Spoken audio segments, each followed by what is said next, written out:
Hey guys, this is Kevin from The Kevin Allen Show, and welcome to today's episode. We're going to have an old friend here coming from California. Well, not coming from California. He's going to zoom in from California. We're going to get a chance to talk to our friend Abe, who is out there. This is an interesting guy. We found him on TikTok. He's somewhat of a social media celebrity, and he's always got an opinion about something. We're going to talk with Abe in a moment on The Kevin Allen Show.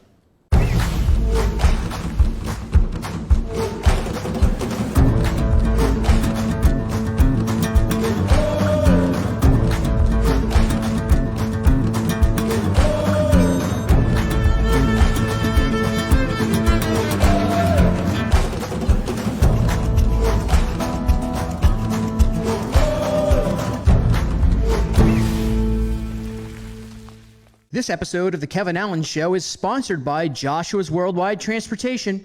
From coast to coast and worldwide, providing exceptional vehicle and chauffeurs, Joshua's Worldwide Transportation delivers prompt performance and a concierge service second to none. From the moment you make your reservation and throughout your entire experience, you will feel the dedication and commitment of their team. Contact Joshua's Worldwide Transportation at 866-217-5674 or at joshuasworldwide.com. Family owned and operated since 1995. And welcome back. As we said, we're going to have our friend from California. We agreed long ago that he and I would not agree on a lot of things, but we agreed on respecting each other, so we'll try to stay in that lane. How you doing, my friend? I'm good. Just 1 second. There's no picture of you. Am I not going to have the? No. Again, you don't get the pleasure. I just want to be a vision in your mind. So we're going to keep you thinking what do I look like? You know. So we don't want you seeing a picture of me. Well, I know what you look like. Thank you. I'm just going to kind of pine over that. My memory. Oh, you're just a good guy. So how you been, my friend? Really good. You know, I feel like I'm fully vaccinated and things are starting to feel a little bit more normal. Not normal, but a little better, I would say. I went to the gym for the first time again. I see you got your shirt unbuttoned. You look like your chest is all buffed up right now. You've been working out. No, just listen. I've only been there twice, and So no, it's just been really nice to think that I could resume a normal kind of workout schedule, but right. And how is your now again, you were kind of part of the industry, not kind of, you've been in the fashion industry, entertainment industry. Are you starting to get jobs, some more business? Are you starting to see that kind of come back? Actually, tomorrow I'm producing a shoot here in Los Angeles for a big makeup brand, and I am going to resume filming that movie I've been working on. Right. So Let's talk about that. Shoot on Saturday, and the problem with the real guts of what I need to shoot is not going to be until Europe. So I have to wait till Europe is a mess. Right. Especially where I need to go, which is Lithuania and Estonia. So they have to get their things together so that I could go back and finish filming what I need to do there. Interesting. And again, that project that you talked about on the show in the past, why don't you mention it again for the listeners here? Yeah, it's a movie that it's a documentary about a piece of music that my uncle wrote as a song of resistance to the Nazis when he was in a concentration camp. He was killed hours before the liberation, and the song, of course, along with his whole body of work, he was a big composer, just went into the ashes. And 72 years later, the piece of the music was discovered in a rare book. And I've decided to take this piece of music from the ashes of the Holocaust and turn it into an anthem for social justice now, knowing that he was trying to do whatever he could to resist the Nazis, which was not an easy thing to do, but they did it through dignity and music. Gave me the incentive to work on this film, so I'm on that journey. And what's, just for the listeners again, what's the name of the film and the project so people can pay attention? Won't Be Silent, which also is at Won't Be Silent on TikTok. It's a continuation of, my uncle used music to kind of speak up in his own way, so I changed the message from where he was in a concentration camp to a call to action that we all must, realize that we can't and won't be silent. And you do it well. You are not silent about too many things going on in the world today. We're going to talk a little bit about that, and certainly your platform won't be silent.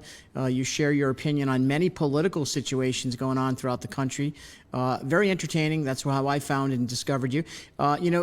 Just to get the listeners here at Kevin Allen's show kind of caught up as well, you were originally from New York City or the New York area. You actually lived there. Your family was there for a long time. You kind of traveled out to California. You were in the industry, the fashion industry, as well as kind of dibbling and dabbling in some other things. You're an interesting story. You kind of got this passion now for but the political bug has bitten you. Why politics now in your life? I mean, what's motivated you to really get this opinion? Well, just to clarify, it's not just a new discovery. Okay. I was part of the anti-Vietnam War, marches. Even though I was in grade school, I led the march out of my seventh grade, school, grade school. Mm-hmm. I was part of the, gay rights movement. I mean, I've always been political when there was a moment to be aware, right? So until the Trump administration, I was kind of meandering through life, but that his horrifying presidency made me come to realize that, I need to do something, at least get back into civic engagement. Mm-hmm. And then coincidentally, Mm-hmm. when the Nazis were marching in Charlottesville, was when the piece of music was discovered from the ashes of the Holocaust. And that was when I knew that for the rest of my life, I am going to be on this message to get people to speak up. Look, it's not only Democrats that need to speak up. You guys are plenty speaking up against, Joe Biden. The thing is, we just have to speak up when we feel like there's injustice. And if there's things that you just want to, get people to know that you have a certain commitment to. So since I find it interesting in your platform now that you've inherited from your uncle, you've reinvigorated this platform that 72 years ago through the Holocaust, and now you kind of brought it and rebranded it in a sense into today's sort of message, which is really kind of a cool connection. But let me ask you though, my friend Abe here, a quick question to you. Do you hate anyone that has a different opinion? Do I hate? Yeah. Do you just automatically, like if I got up here and said, I'm going out to dinner with Marjorie after the show, and we're going to be, we're going to have and we're going to get Gates is going to be stopping in, and Donald's actually going to call in as well. Would you your blood start boiling? I mean, I don't hate you. So if you decide to go to dinner with her, that's something you have to deal with. But Okay. The thing is, I think you should do those pull-ups with her. She does that stupid workout she does. Did you see that? I did. Well, she's obviously a very physically active person. As far as it seems like she's into bodybuilding or powerlifting. I think she might take you down. Yeah, she's on steroids. She's on steroids. Wait a minute. What are you saying, Mike? How do you know that Marjorie Greene, the congresswoman from Georgia, that by the way has no assignments, her only assignment is to spread her word and go to the gym. We're working on getting Marjorie Greene on this platform, and I'm pretty sure we will someday have an interview. And we're excited about that. But do you want me? Have a lot of luck booking though. You should have a lot of luck booking a lot of those people onto your show. Those people. Did you just call them those people? Did you do that? I did. What do you mean by that show Them? That's Yes. on HBO now. Sure, Them. I think it's on Netflix. Yeah. Netflix. Yeah. Them. Yes. So it's those. Those people. It's okay. You know what? I think one of the things I'm committed to, and I think you are as well, is we got to have a conversation. I think you shared a story with me. I remember you were in a pool on vacation with some two lesbian women, I believe you said, and you hit it off with them, and you said they were huge Trump supporters, and you're like, but you ended up befriending these people, and I believe you said you stayed in touch with them, right? They're Israeli, and my husband's Israeli, so there was a little bit of a post-connection because it's a big, Israeli contingency here in LA, in the LA county. But, again, it's like, I don't hate people that are like, why would I hate you? But there's people that say things that are despicable, and those people, I can't stand them. I mean, the word hate, I have a whole different relationship with the word hate, only because my mom survived Dachau. So I pushed down a lot of feelings that would resemble the word hate because of what I would imagine my mother, when you're a little kid and you're trying to, in your mind, visualize what my mom survived in terms of Dachau and being on those trains, and come on. So the word hate was something I didn't really want to be connected to. Right. So I pushed all that down. But when the Nazis were marching in Charlottesville, honey, my hate gene kind of woke up, because I will not live in a country where we go that kind of forthright. It's not going to happen. I appreciate that, Abe. I appreciate you being honest, and I think maybe we should pay some bills, do a little commercial. We're going to hear from the sponsor. We'll be right back with our friend Abe from California. Yeah, we got to pay bills, man. This is not for a free ride here, Abe. Okay, stand by. Let's hear from the sponsor. We'll be right back with you on the Kevin Allen Show. Hey guys, it's Kevin from the Kevin Allen Show, and if there's something I really take care of, it's my beard. That's right. It's a big part of who I am. People ask me all the time, how do you get that beard to look so good? And well, I got a simple answer. It's Beard Octane, guys. I don't care if you have a big beard, small beard, long beard, a beard you're just starting out. You could have a 5 o'clock shadow beard that you're going to be growing out. You want to make sure you use the right products for your beard like I do. Beard Octane. I want you to go on over to their website, scroll down to the promo code, The Kevin Allen Show, get a 10% discount, and use some of these amazing products so you can have a beard just like me.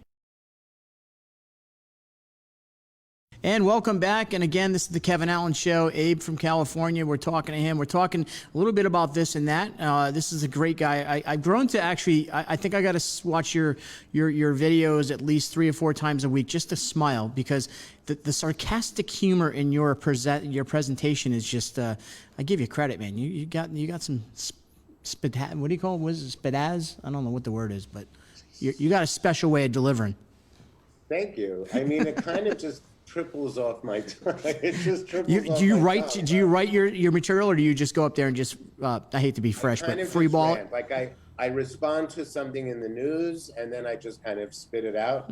Sometimes it goes on the first take. I'll go as far as 3 or 4 takes, just because I don't want to get cut off in the middle of a word. You have to 59 seconds to get the thought out and a joke. Who's your film crew? Who films you? I mean, it depends. In Germany, I have a different crew. Here in Los Angeles, I have a different crew. When I'm in New York, where I go, I don't have the luxury of taking people all around with me where I want to go film. So it's just, have I ever sent you the link? You should see the sizzle reel. You should send it to me. Now, please send it to Paula. It's beautifully filmed. Yeah. I've been very lucky. Send it to Paula. A lot of the people I've worked with are like award-winning DPs and documentarians. Do you have any plans to go to DC? I actually do. When are you heading? Maybe I'll meet you there. I will let you know. It's not planned yet because I still have to do a little more fundraising over the next few months. Okay. The goal is to hopefully by September I can go to LA. I mean, I could go to DC, New York, Munich, Estonia, and Vilna. Well, if you're going to New York, you got to come up to Connecticut and do an in studio with me then. It's not that far. We can Foxwoods. Meet in DC and kind of, Yeah, either way. You and I, we could have fun. Actually, you and I, we could go out and we could do interviews together and really confuse everybody on exactly the 2 bald guys, with the beards asking questions. Yeah, and I can get us some, crew people then. All right. Well, that sounds like a deal. You send that off to Paula and we'll set that up. Abe, let me ask you a little something. You said about your husband is an Israeli. The most recent information about the former presidential candidate, now someone that's been reappointed under the Biden administration, Kerry. Any concern with this information coming out right now? What are you feeling about that in your family? Wait, what did I miss? There's information that possibly that Mr. Kerry himself had been sharing confidential information about the Israeli government with other governments. And it's coming out, the announcements right now, they're breaking all over the news about that. Yeah, you got to, maybe you don't turn Fox News and that's why you don't know that. You just watch CNN. Exactly. You were waiting for the punchline on that one. You were going to get me, huh? No, I'll look at this. Kerry denies Israeli strikes in Right, exactly. Syria and Iran. Yeah, Oh, you mean the Iran thing? Yeah, I mean, it's been resurfacing, but today it's got some energy because they have audio tape of him actually doing that. And so it's quite interesting. I didn't know if you had any comments.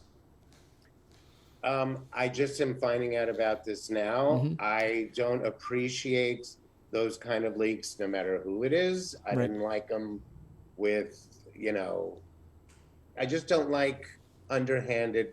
See, I have a distrust of politics, just like a lot of you Republicans. Right. You know what I mean? We're all in common on that one. I think when people are revealed as doing stuff underhanded, then they should be called to task. And whether he should step down, I don't know, let's hear everything. It's just like anything else. He should be able to have his moment to be investigated. And that's the unfortunate thing. I just think that sounds like more will be revealed on this story because I'm just seeing this now because I've not heard about it. So Yeah, I mean, obviously, what's being reported is he told the foreign minister, Mohammed Javad Zarif, that he told John Kerry of the or John Kerry told him about the Israeli operations. And so the video actually kind of puts him in that position. You make a really good point, though. It's not really a partisan thing when we don't have trust for government. I think both parties, both political sort of align in that one feeling. Nobody really trusts our government anymore at all. Right. And, that's the scary part is where do you go from there unless we just hit a whole restart. Let me ask you, you brought up something you and I talked about back a few interviews ago. We were talking about the transgender situation. You're out in California. Are you going to be campaigning for your next governor? Are you going to campaign for Caitlin? Are you going to run the Caitlin campaign on behalf of? And by the way, I like Caitlin's political views. You know that probably already. I'm sure. I would love to run her campaign into the ground. Wait. You're not a fan of Caitlin? Why? Tell me. Well, first of all, let's just circle back so I cannot circle back. Did you just give me circle back? Are you the? Wait. Did you give me circle back? You know who the circle? You know who circle back is? No. The press secretary for the president of the United States. That's her famous line. Let's circle back. Oh, well, I didn't know. What do you mean, Zach? She says it all. Yeah, she always says it all the time. Well, let me circle back to you on that. I don't listen to her a lot. I just, read snippets of what she says, but I don't. But in keeping with circling back, yes, I have changed my whole view of America when the Kardashian became as important. Okay, so this goes back to how many seasons that stupid show's been on.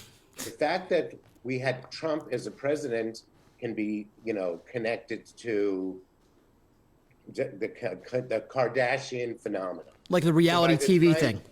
So that by the time friggin' what's his name became what's her name. Yep. It's all this media circus.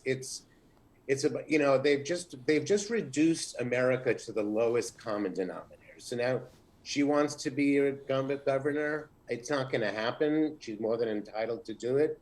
The fact remains that California is just not going to turn red at this particular juncture, not with all the underhanded things that the Republicans are doing in all these various states to minimize voting rights. It's not going to happen.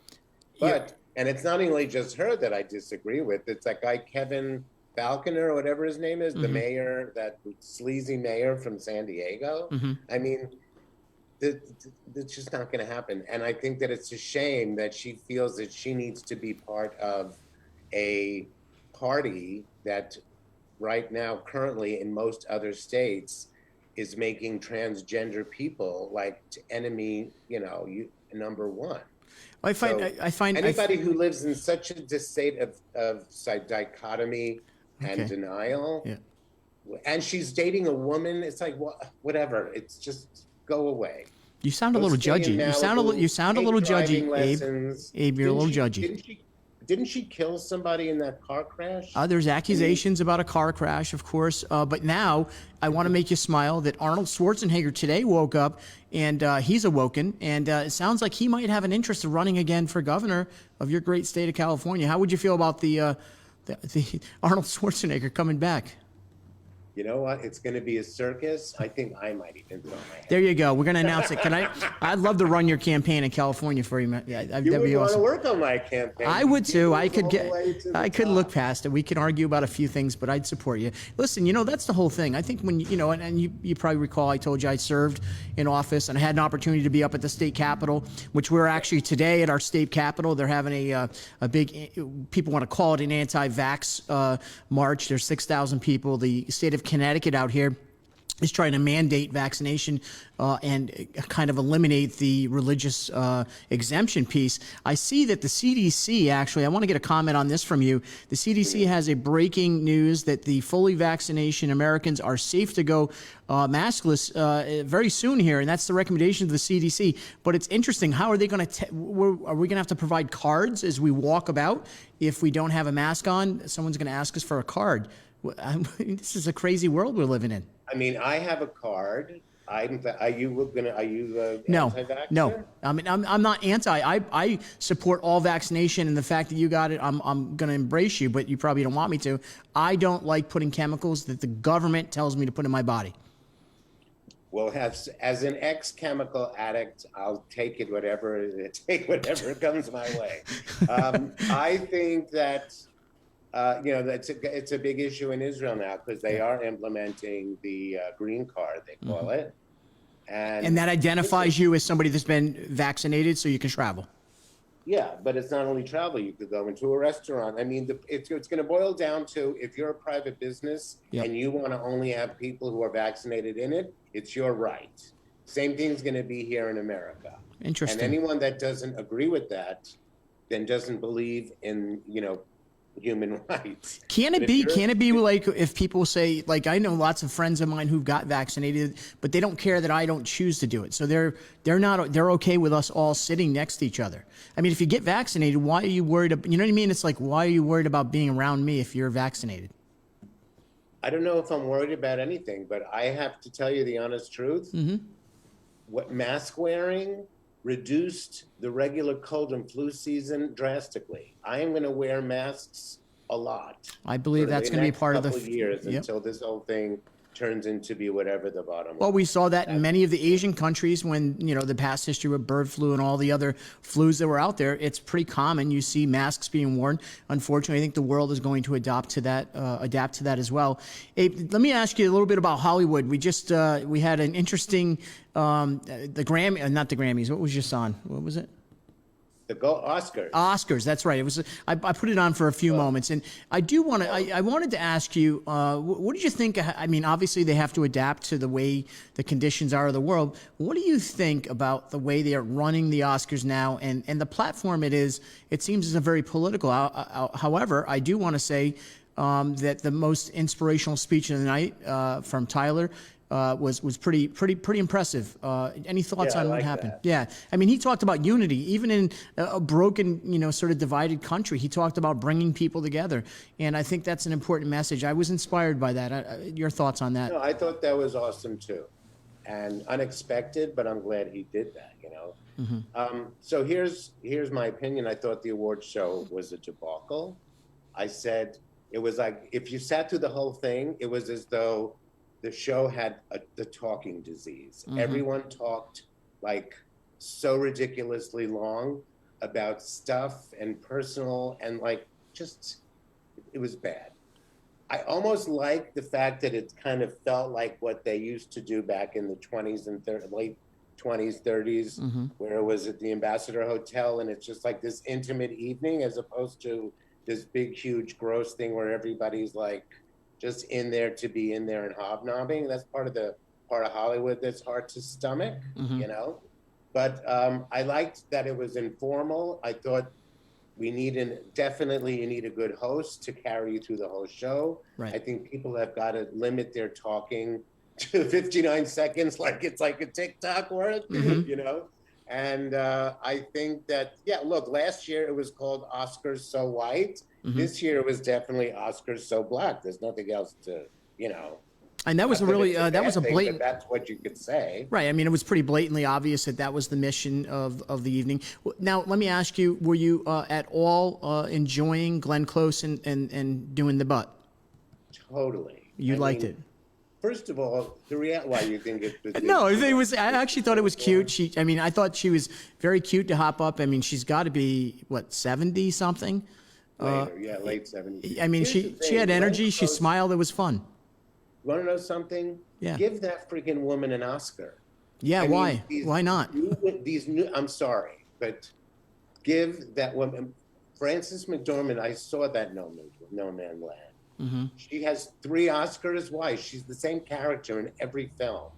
Glenn Close has bridged so many divides, and I just can't believe that industry doesn't feel like it used to be in the old days, where you gave people an Oscar for their body of work. Mm-hmm.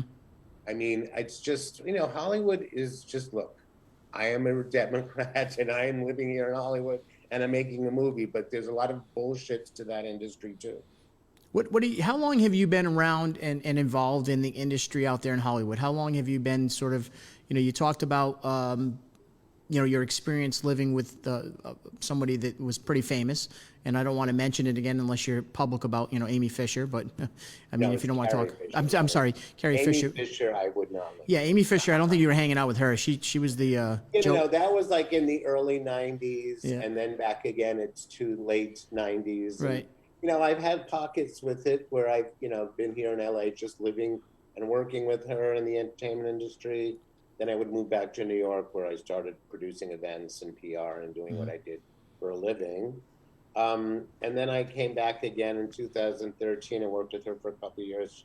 Did the little boy Abe dream of being a Hollywood star?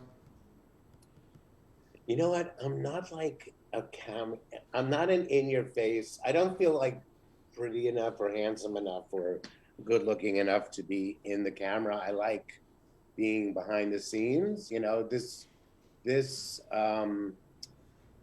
film that I'm working on, I've been a little bit interviewed for it because it's like my story, of the journey of taking this piece of music and making it into like a anthem for social justice now. So I get to talk a little bit on camera. Right. But then TikTok threw me into, face front. So I don't mind it, but it's not really what I wanted. But I definitely wanted to be in the industry. There's a quote that I said years ago that's on my it's on my resume on my website, abenyc.com. It says, I wanted to be a mechanic in the machine called celebrity. I wanted to know how it worked. Because since I was little, I was obsessed with movies and the industry, and I wanted to know the inner makings of it. I didn't think I was a Clark Kent, a Clark Gable, or a Cary Grant type. You know what I mean? Mm-hmm. So it's not like I was kidding myself, but I definitely wanted to be in the industry for sure. Well, you got a presence to you. I mean, you certainly do, and I think this film, when it comes out, it's going to be interesting to see. This is a passionate film, obviously, because of your connection with your uncle, and the whole story behind the film, and sort of the inspiration to why you're doing it now. So I look forward to seeing that. The thing that's amazing about the project, which is universal, is that I've taken this piece of music, and I've had many different genres and artists record it. So. Right. It's not just a Holocaust story anymore, because the idea is from oppression, people turn to music as a way to live their life a day at a time in the most unheard of circumstances. So whether it's the cotton fields, the concentration camps, or the inner city streets and poverty, from there comes art and music and culture. And that's the great thing about the film, is that you'll see all different, I brought it when the kids were being put in cages at the US border. I had to translate it to Spanish. I went to Mexico City, and I was able to work with one of the cool pop artists down there to record the song. So it's been like a great process of making my uncle's story universal through music. I think music is the last teacher that we have, especially in a world now where everyone's just fighting all day long. Exactly. What brings us together? Music. Music definitely does. Most people can sing along to a song, even if they disagree with the words sometimes. So let me, staying on this same track here, California, we talked a little bit about your governor, the governor's race. Obviously, that's going to be an interesting. Boy, we're gonna all hear about that because California is one of those states that gets attention. What do you think right now about this most latest Congress, the 118th Congress that sits there today in Washington D.C. under Nancy Pelosi, who is a representative of one of the districts in California? Do you think the policies that are being pushed forward by this administration very fast, they got basically they can walk right through the Senate? Do you think that this is the way it should be? Or are you thinking that this is the way that obviously government should work? In other words, everything is just going to be going right through Congress, right to the Senate, right to the president's desk for a signature? Well, I mean, let's face it. What kind of partisanship did you guys show when you guys had the House, the Senate, and the White House? I mean, is that a question for me? That's a question. Okay. What did you guys, when Trump was in there and Yep. it was all Senate, Yep. and when you had the Congress and the White House, what did you do that was bipartisan? Well, I think there's a great point you bring up, and I think both sides, both Republicans and Democrats, one of the greatest misuse of power is power. And I think when you have control and power, and you have total control, like early on during the Trump administration, of course, you remember 2 years in, it was lost, right? You had the Congress had a change of the guard, so to speak. But as far as the this now looking at what this president is talking about with stacking the Supreme Court, those are really great concerning issues. I mean, I don't think stacking the court is anything on the top of his list at all. I think that people are just, look, the far left is annoying, the far right is annoying, right? I think to talk about packing the court when we have an economy that really does need to get revitalized beyond just the people that are rich on the, stock market. I mean, we have our job cut out ahead of us in the immediate that has nothing to do with the courts. We see that the courts is slanted into the conservative. That's going to be a reality for as long as, these people live. But didn't we see that under the Obama administration too? I mean, that was pretty clear. It was slanted towards the left under that administration. So I mean, it goes. I mean, it's got the pendulum. Yeah, no, there's a pendulum, but the reality is, if this Supreme Court decides to loosen gun laws, really, that's not okay. I'm sorry. And if that's the kind of stuff they're going to do, keeping young people in jail for life, you have the hypocrisy of somebody like Brett Kavanaugh saying, well, I was, when I was young, I was different and I changed, yet he makes a law that says young people of color, or young people in general, if they do a crime, they're not going to change. Then what's the whole idea of going to jail to get people back into the system? It's just the Supreme Court, if down the road the court has a conversation about getting packed, it's because this particular court has proven to be a really scary extension of a very, very, very conservative mindset that will bring this country back, not to make America great again, to make America like frigid again. You know what I mean? It's just not a good idea. I hear what you're saying. I mean, I don't see it from that same point of view. I do agree with you, though. I think we can agree on one thing. We can walk away from this this part of the conversation. I don't think any one control party should have total control across the board. Our checks and balances should be that it's fair. I think you would agree with that. Can we end this on an agreement on this one topic? 100%. And I also think that bipartisanship is something that would be nice if it would come back. But at this moment in time, I think for the Democrats to think that the Republicans are going to give them an inch is the Democrats being stupid again. What did you think of Maxine Waters' most recent getting involved in the whole court case that I think everyone in the country wanted to see a conviction of this officer? What was your opinion that she almost jeopardized and possibly might jeopardize? We had a pretty famed attorney here called Norm Pattis that came on, very well known here in New England. He actually made an opinion that he believes that's going to set up an appeal because of her statements after the judge made that comment. You have any concerns or comments about Maxine Waters, your congresswoman? I mean, I am a Maxine Waters fan. I think she got carried away. Do I think it's right that she would have kind of conceivably done something that will set up an appeal? He probably was going to appeal anyway. I mean, come on. You can't blame an appeal on Maxine for being like hot under the collar. So she gets the pass? You know, it's not even about getting a pass. He's going to appeal any which way you slice it. Mm-hmm. And let's just for 1 second not compare Maxine Waters to anybody that was in January 6th, because that's the same bar. It's the same. Well, we bar. can talk about that. I think that's an appropriate bar to talk about. I mean, at least then on January 6th, there's plenty of video of the then president, the 45th, telling people to go march on the Capitol safely, respectfully. But certainly there's many DOJ issued warrants now for people that were involved in that. And by the way, I think you and I talked about this. We both agree that anyone that went into that Capitol, anyone that broke in, caused harm, they should be arrested and held to the highest.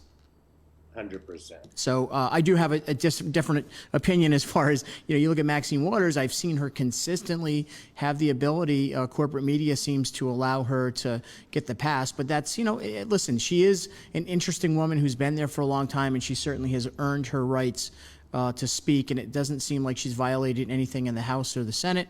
And there will be nothing done. Maxine, please do. Share a story. Insider scoop on Maxine Waters from Abe. When I moved to Los Angeles in 1989, of course I wanted to be a screenwriter, blah, blah, blah. Maxine Waters was in the state assembly at the time, and she was doing all this amazing programs for after school for inner city kids, because there was it was LA, inner city LA. It was horrible. But she was doing all these really interesting programs to give kids a place to go so they were safe, and there would be music and all these kind of really additional cultural things that these kids can get involved with and learn about. So I created a TV show that she was the lead character. Of course, I didn't really know anybody out here, so nothing ever happened. But a few years ago, when I was marching in Gay Pride with the Gays Against Guns, which an organization that started after Pulse, she came up to us and she's like, "I'm so proud of you guys. You like doing the most important work," because it was, the whole thing I'm very much about, the ending gun violence. So we were there out in the street, and she's saying, "I'm so proud of you guys." I was like, "Maxine, I got a television show for you." And she goes, "Well, it's never too late. Let's do it, whatever." And you pitched it to her. I pitched it to her. And obviously she didn't take advantage of it then. Maybe she will now. It's not meant to be. It's fine. Move on, right? All right. Listen, we're winding. This goes by fast. I appreciate you coming on. Where can people find... It does. It flies. Well, it's like two old friends just getting together. And, I want you to send that email. Especially, I want to know if you're heading out to D.C. I'm looking over. Yeah, that'll be later. That'll be after the summer. But I am definitely going to send you the sizzle reel. Yeah, definitely send that out to us so we can see that. Check it out. Where can people find you and follow you and help support you in your causes? So what you should do is, if you're on TikTok, go to @won'tbesilent. And if you go to YouTube, you can go to my YouTube channel.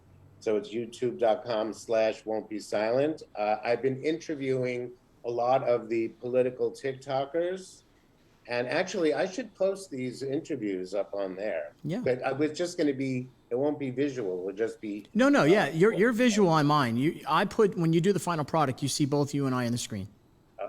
So yeah, we'll send you an email of this. You'll be able to see it and check it out. Yeah. And so I've been interviewing the political TikTokers on TikTok and just editing them down to like 10 minutes. Are you only interviewing the people that agree with you? Pretty much. That's pretty wimpy, man. That's a wimpy move. Also, the thing is, but listen, this is interesting. Since I've been on this platform, I've connected with like 35 people through DMs and kind of just we become like back and forth conversation. Right. So amongst us, we have more than 5 million followers. Wow. So we're getting behind a couple of candidates going into the 2022 election. Okay.